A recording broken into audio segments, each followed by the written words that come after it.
বসছি বাঙালির বিখ্যাত খাবার বানাইতে আলু ভর্তা, সাথে আরেকটি স্পেশাল ভর্তা, সেটা হচ্ছে বালা চাউয়ের ভর্তা। এটা চিংড়ির বালা চাউ, এটা কক্সবাজার থেকে আনা। তো ভর্তাটা বানানোর জন্য একবারে পেঁয়াজ, শুকনা মরিচ, ধনিয়া পাতা নিয়ে নিছি। যেহেতু বালা চাউয়ে লবণ থাকে, আবার আলুতেও আমি সিদ্ধ করার সময় লবণ দিছি, ফার্স্ট একটু কম লবণই দিই। আর আমার শাশুড়ি আলু ভর্তা বানানোর মধ্যে এক্সপার্ট ছিল, এত মজা হইতো। উনি সবসময় শিখাইছে একদম আলাদা কইরা লবণ দিয়ে গরম গরম শুকনা মরিচ ডইলা নিবা, একদম মিহি হয়ে গেছে, হাত না চললেই হয়েছে। বেশি করে সরিষার তেল দিতে হবে, অনেকগুলা দিলাম।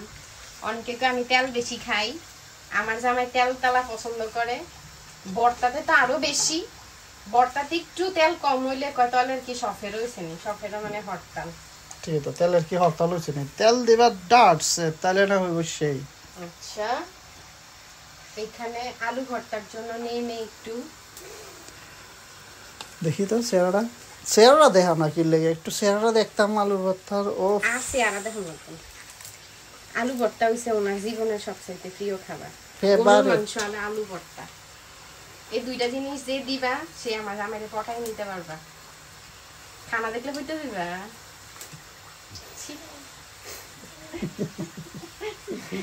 ওটা তো তুমি সবসময় বানায় খাওয়াও, যদি না খাওয়াইতে তাহলে না, একটা কথা ছিল ওইটা দেখতে খুব মজা হইতা।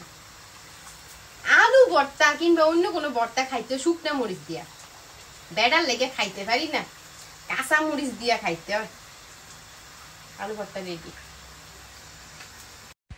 এখন দিলাম বালা চাউগুলা, চিংড়ির বালা চাউ। ও মা, এটাতে কি মরিচ আছে নাকি? সম্ভবত লাল মরিচ আছে। কি মোড় মোড় আওয়াজ হইতাছে, গন্ধটা সেই আছে। তুমি সরষের তেল দিতে হবে। হ্যাঁ আর বেশি দিও না তুই। হ্যাঁ শুটকি।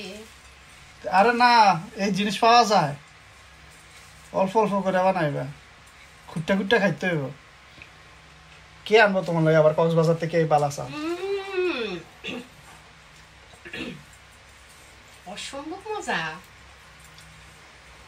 খাইলে না কইবা সামনে। 100% হালাল, আর এগুলো বাংলাদেশের জিনিস, অবশ্যই হালাল। আইটি সরষের তেল দিতাম নেই,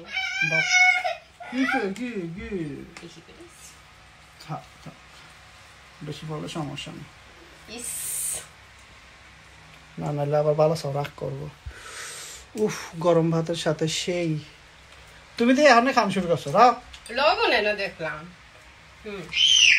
একটা আমার ভর্তা রেডি, সুস্বাদু আলু ভর্তা, আর অনেক বেশি মজা বালা চাউয়ের ভর্তা।